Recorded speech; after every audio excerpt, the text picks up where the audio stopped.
Top Congo FM, toujours imité, jamais égalé. Monsieur Jean-Pierre Bemba, bonjour. Bonjour. Merci, c'est une première d'accepter cet entretien.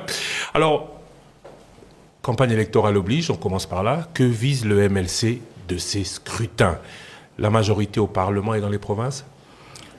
Bien sûr, avec un parti politique, ce qu'on vise, c'est de gagner les élections à tous les niveaux. Au niveau provincial, au niveau national. Mais ce que nous visons également, puisqu'on a choisi comme candidat pour le MLC également, pour soutenir le président de la République, le candidat le président de la République, Félix-Antoine Tshisekedi Tshilombo, numéro 20. La priorité, c'est la présidence ou la majorité? Je pense que l'un va avec l'autre. Vous pouvez être président, mais si vous n'avez pas la majorité, vous allez gérer, diriger comment? Les deux vont ensemble, les trois même, je dirais. Non, mais la question, c'est pour l'Union sacrée ou dans l'Union sacrée. Le MLC voudrait quand même, pour pouvoir peser, remporter un maximum de sièges par rapport aux autres. Absolument. C'est pour ça que nous avons aligné des...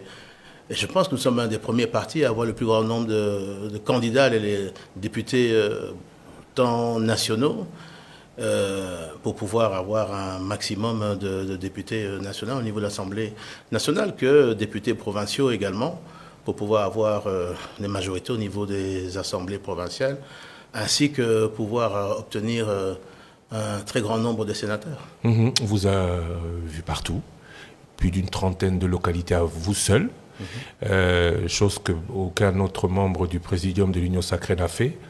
Pourquoi autant d'énergie? D'abord, le pays est très grand.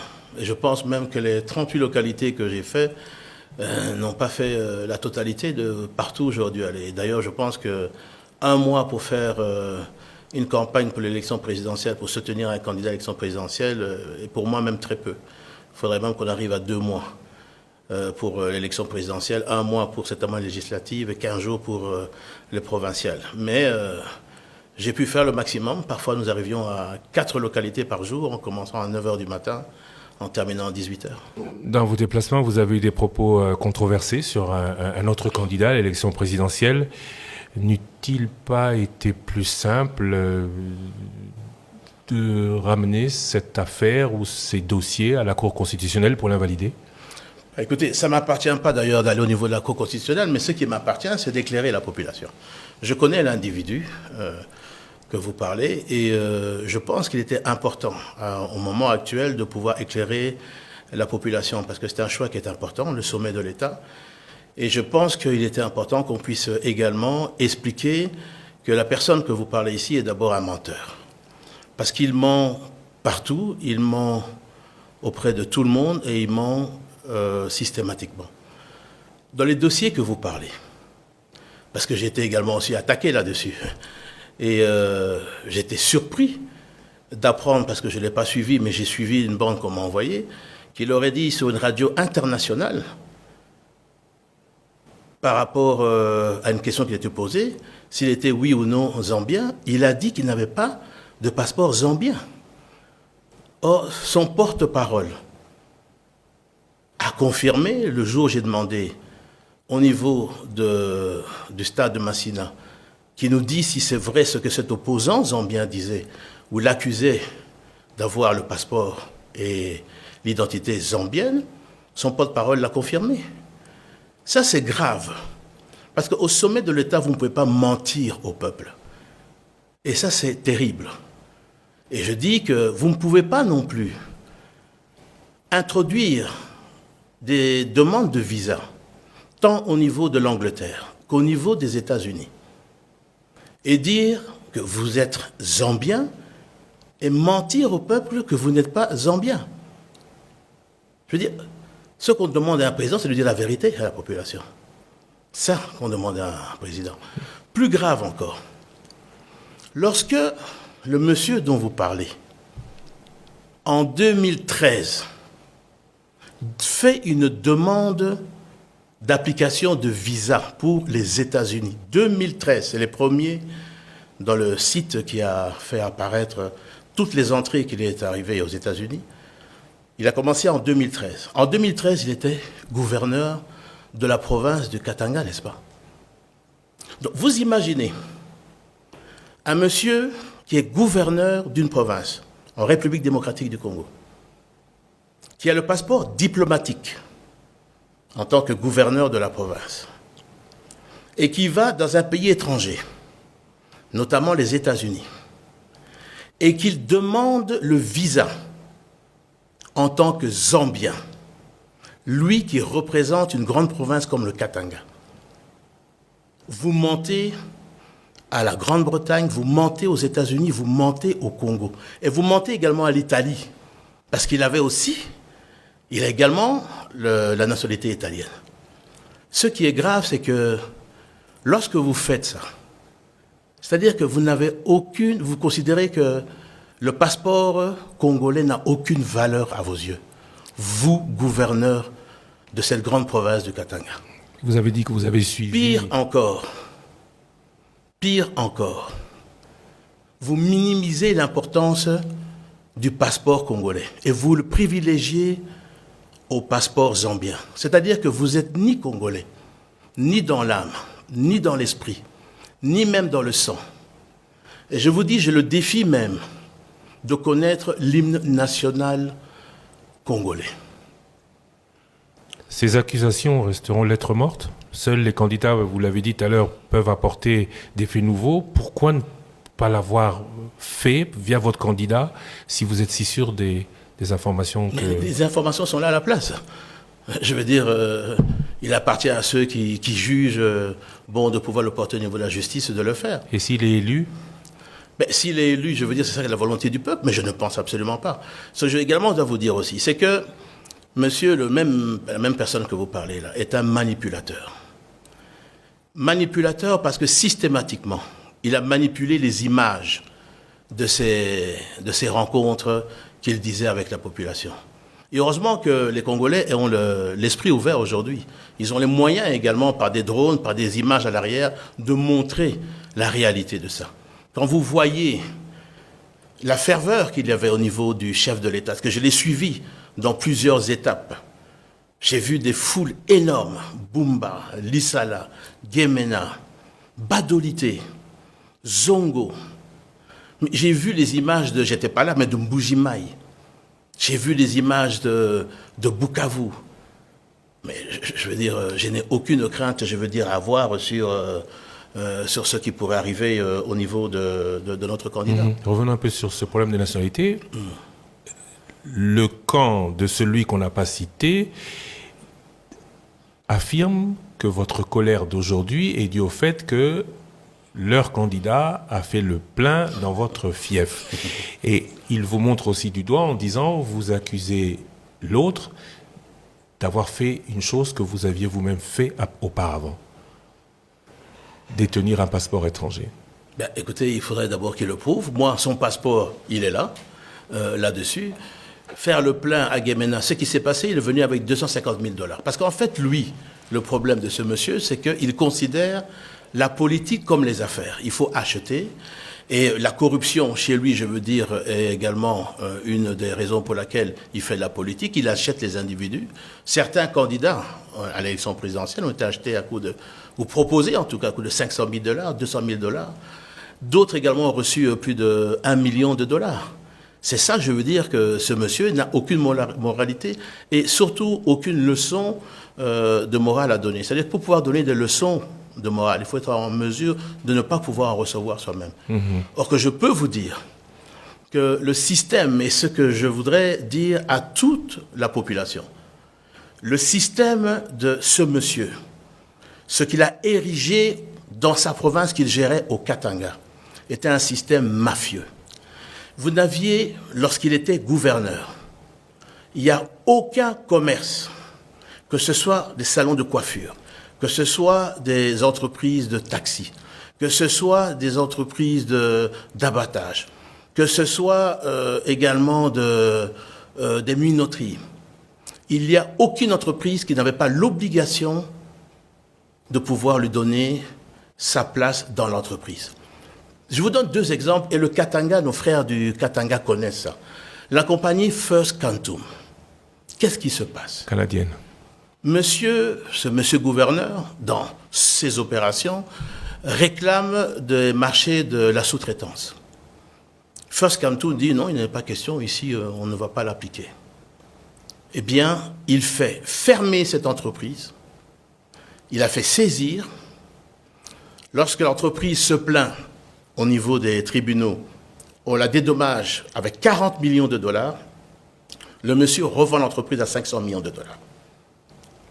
Je vous donne un deuxième cas, parce que vous êtes très pressé, mais il y a toute une panoplie. Le cas de Mwamba Kabasele, qui avait une mine de coltan au niveau du Katanga. C'est ce gouverneur-là qui va arriver avec une bande de voyous pour piller ses stocks de cobalt, ravir la mine, simplement parce qu'il avait le défaut d'être kassaïen.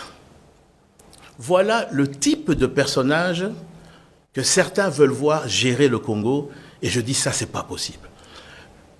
S'il a géré le Katanga comme un bien personnel, dans le style d'une mafia, avec un parrain, comme nous l'avons déjà vu dans certains films, ce qu'il veut faire, en fait, ici au niveau de la RDC, c'est de gérer de la même manière la RDC. C'est-à-dire que vous allez voir que dans toutes les affaires ici en RDC, vous allez retrouver ce monsieur, avec ses structures de société, être présent dans chacune des sociétés. Et si vous avez le malheur de refuser, eh bien, il vous éjecte, il vous ferme. C'est ça qu'on appelle un système mafieux. Et ça, on ne peut pas accepter. Ce monsieur a bâti sa fortune lorsqu'il est revenu d'exil en Afrique du Sud, qu'il est rentré grâce à l'ancien président de la République au Katanga. C'est à ce moment-là qu'il a battu sa fortune. Et je ne pense pas que c'est avec son salaire de gouverneur qu'il a pu avoir la fortune qu'il a aujourd'hui. Et ce monsieur voudrait faire le même type de gestion au niveau de la RDC, et ça, ce n'est pas possible. Le Congo est un pays démocratique, ce n'est pas un État où il faut instaurer une mafia au sommet de cet État. Et ce monsieur que je connais est capable de marcher sous des cadavres pour ses intérêts personnels. Ce que vous dites est grave. Je suppose qu'ils vont entraîner réaction de la part de son camp. Ces propos et d'autres, tenus dans tous les camps, n'entapent-ils pas la cohésion nationale qui, vous avez toujours dit, est très chère à vos yeux? Non, mais la cohésion nationale ne veut pas dire que nous devons laisser n'importe qui faire n'importe quoi, sous prétexte simplement qu'il a de l'argent et qu'il y a une ambition démesurée, une obsession de devenir président de la République. Oui, mais ces propos aujourd'hui, vos propos particulièrement, les vôtres, renforcent une fracture déjà bien présente dans la société. Mais cette fracture-là, cette fracture que vous parlez là, qui prône de pouvoir chasser les Kassaïens du Grand Katanga? Qui est celui qui a un jour prononcé à quelques mois qu'il allait couper la carte du Congo en retirant le Katanga? Est-ce que ce n'est pas ça, les propos dangereux? Mais je le dis à toutes ces personnes-là, qu'ils fassent très attention. Le Congo va rester un et uni. Qu'il en déplaise à ceux qui ont des ambitions démesurées et qui en font une obsession d'être à la présidence de la République. Est-ce que le risque avec cette élection, avec tous les propos entendus pendant cette élection, ne sont pas partis crescendo d'une fracture, d'un démantèlement, d'un éclatement de cette République démocratique Absolument. du Congo Je pense que vous avez une personne qui a des ambitions, comme je le dis, qui dépassent, je pense, tout entendement. Ce n'est pas de la démocratie qu'il est en train de faire. Je parle maintenant en tant que ministre de la Défense. J'ai, bien sûr, comme vous savez, ce qu'on appelle des renseignements sous l'administration du ministère de la Défense. Je vais vous dire ceci, et je préviens la population de ce qui est en train, monsieur, de préparer. Monsieur le sait très très bien. Il le sait. Au moins ça, on peut lui donner, c'est qu'il est lucide. Il sait qu'il ne peut pas gagner les élections. Il ne peut pas gagner les élections parce qu'il ne peut pas tromper un peuple tout le temps et à tout moment. Et le peuple a très bien compris que ce monsieur est l'agent du Rwanda. Pourquoi? Le monsieur est son plus proche collaborateur, conseiller spécial, qui est aux arrêts. Nous avons découvert, lors de son arrestation, tous les contacts qu'il avait quotidiennement avec le M23. Est-ce que ce monsieur-là que nous parlons, veut-il dire qu'il n'était pas au courant de ça? Ce monsieur, je vais vous dire, il y a 3 mois exactement, à travers les renseignements, nous recevons des renseignements au niveau de la Russie. Suivez-moi bien. Ce que ce monsieur se prépare à faire, lui qui prône toujours la paix, sa chrétienté, il a contacté une organisation russe pour pouvoir et donner beaucoup d'argent, parce qu'il est financé par des multinationales internationales que nous connaissons, je ne donnerai pas les noms ici. Je connais les noms de ces personnes qui le financent. Et il a demandé à cette organisation russe de pouvoir entrer dans le système de la CENI. Dans le système de la CENI. Dans le système de la CENI, oui. Et nous avons la preuve de ça parce qu'il y a eu plusieurs tentatives d'attaque sur le site. Il a demandé à cette organisation, et ce que ce monsieur se permet de faire, il sait qu'il ne peut pas gagner les élections. Mais il va fabriquer des résultats à travers cette organisation, qu'il va faire publier. Et c'est là que je dis à la population, attention, attention. Parce qu'il a, comme son habitude, acheté des organisations de la société civile, et pas des moindres, et d'une grande organisation dont je ne citerai pas maintenant. Mais le jour où cette grande organisation, qui peut-être va se reconnaître dans mes mots, va recevoir ce listing préparé par une organisation russe, peut-être qu'ils ne le savent pas d'ailleurs, mais qui leur sera remis par le fameux monsieur là, qui va prétendre à la grande organisation ici, qui est implantée dans tout le pays, lui dire que ce listing vient de la CENI. Peut-être que naïvement, ils vont prendre ça et ils vont pouvoir dire voilà les vrais résultats. Je dis attention. À la minute qu'il va faire ça, je vous appellerai et je vous dirai une fois de plus comment et pourquoi cette organisation a accepté de publier des faux résultats, parce que maintenant je leur ai dit qu'il va sortir des listings de faux résultats. Pire que ça, si ça ne réussit pas, ils vont essayer de mettre en application, ils ne réussiront pas non plus, de chercher à mettre le feu dans le pays. Mais je le dis à ce monsieur, qu'il fasse attention au retour de flamme. On ne le laissera pas détruire pour ses ambitions personnelles, mafieuses, prendre et déstabiliser ce pays. Nous utiliserons la force publique pour rétablir l'ordre s'il essayait de mettre le feu dans le pays. Vos accusations sont graves et à ce stade, vous dites que vous avez des éléments, sont toujours sans suite et conséquences ? Eh bien, écoutez, n'eût été la qualité de démocrate du président de la République. Il y a certaines personnes qui devraient déjà répondre de ces faits. En cas de victoire de votre candidat et d'une majorité au Parlement, où se voit Jean-Pierre Bemba ? Eh bien, nulle part spécialement. Ce que je voudrais, c'est que le Congo gagne. Et je pense qu'aujourd'hui, le meilleur candidat pour faire gagner le Congo dans le développement de demain, c'est le président Félix-Antoine Tshisekedi. Ni Premier ministre, ni président du Sénat ? Vous savez que je suis resté, ça fait depuis 2007 que j'étais sans fonction jusqu'en mars. Parce que le président de la République m'a proposé de l'aider au niveau de la défense du pays. Mais vraiment, franchement, je ne fais pas une obsession. J'aurais pu être candidat à l'élection présidentielle. J'aurais pu l'être. Je ne suis pas obsédé, je veux dire, par avoir une fonction là-dessus. Je pense qu'on peut servir le pays autrement que d'être ministre, Premier ministre ou vice-premier ministre. Et en cas d'échec, face au péril que vous dites menaçant la RDC, vous reprendriez le rôle de chef de l'opposition ? Écoutez, les résultats qui devraient être publiés bureau par bureau seraient très clairs à ce moment-là. Et je pense que nous allons nous incliner. Être dans l'opposition, je l'ai déjà été, ça ne pose aucun problème.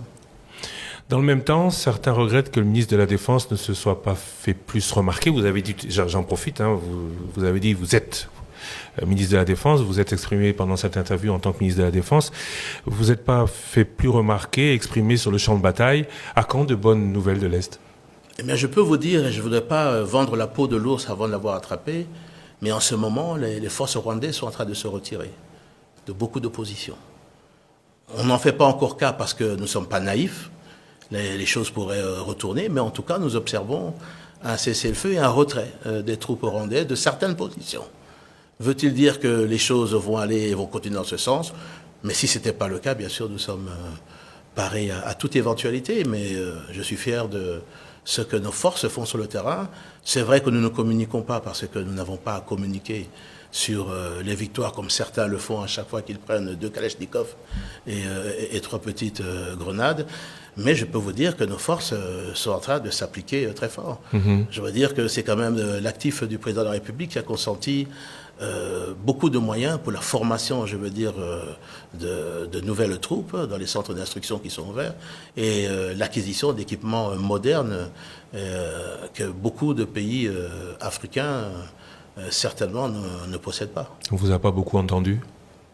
Oui, mais je continue à ne pas dire ce qui se passe parce qu'on parle de secret défense. Vous êtes le civil à la tête de la défense, ayant administration sur la Grande Muette, vous restez muet comme elle? Je reste muet. Alors, mais dites-nous, cette guerre, elle se termine comment? Elle se termine à la Sun City avec dialogue et brassage, ou elle va se terminer au forceps?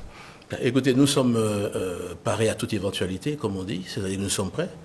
Le problème d'une guerre, c'est quand vous la commencez, vous ne savez pas quand elle termine. Et on nous a imposé cette guerre par le Rwanda, avec les supplétifs du M23. Donc celui qui peut vous dire la guerre va se terminer tel jour, ce n'est pas possible. Regardez ce qui se passe au niveau de l'Ukraine, la Russie, vous ne pouvez pas dire à quel moment une guerre peut se terminer. Mais ce que je peux vous dire, c'est que nous la faisons, les hommes sont prêts à toute éventualité et que nous défendrons chaque centimètre carré de notre territoire. Ni dialogue, ni brassage, jamais. En tout cas, ce n'est pas à l'ordre du jour. Il y a le processus de Luanda et le processus de Nairobi. Ce sont les 2 processus qui permettront de terminer la guerre. Et nous espérons que tout le monde va aller dans ce processus, soit de Luanda, soit de Nairobi. C'était une émission de 9 minutes, on en est à 21 minutes. Je vous remercie, M. Jean-Pierre Bemba, pour cette disponibilité peu commune. Oui, c'est vrai. Peu commune. C'est vrai. On le regrette. Oui, oui. Comment vous allez? Je vais très bien. Content d'être rentré au pays.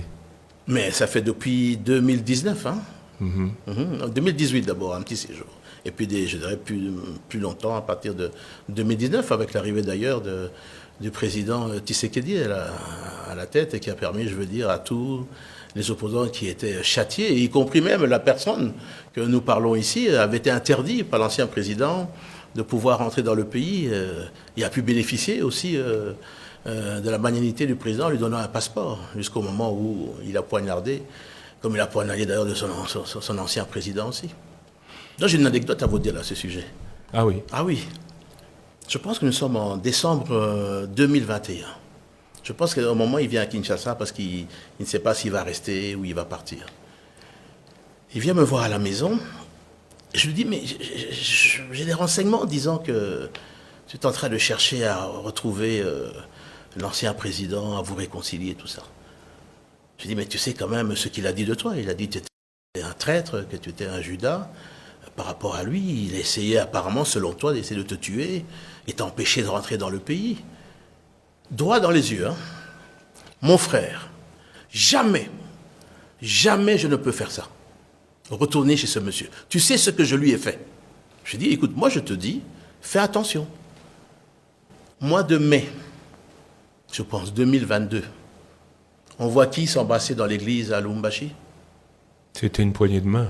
Non, ils sont embrassés. Là. Mais ce n'est pas un problème, mais ils sont embrassés dans l'église. Et c'était voulu. Voilà un peu la personne qui vous jure que ça ne peut pas se faire, organise et provoque. C'est ça, le personnage. Monsieur Jean-Pierre, j'aurais voulu m'arrêter ici, mais je ne peux pas m'empêcher de vous poser la question. Si vous rencontriez, vous, dans une église, Joseph Kabila aujourd'hui, quelle serait votre réaction? S'il devait passer devant moi, je dirais bonjour. Mais je ne vais pas organiser une rencontre via l'archevêque de Lubumbashi pour dire faites tout pour que je puisse le rencontrer. C'est pas ça que je ferais. Aucune animosité entre vous et Joseph Kabila? Non, on n'a aucune animosité. On ne se voit pas, on ne se parle pas. Donc, je veux dire, il n'y a aucun problème. Monsieur Jean-Pierre Bemba, je vous remercie. Merci.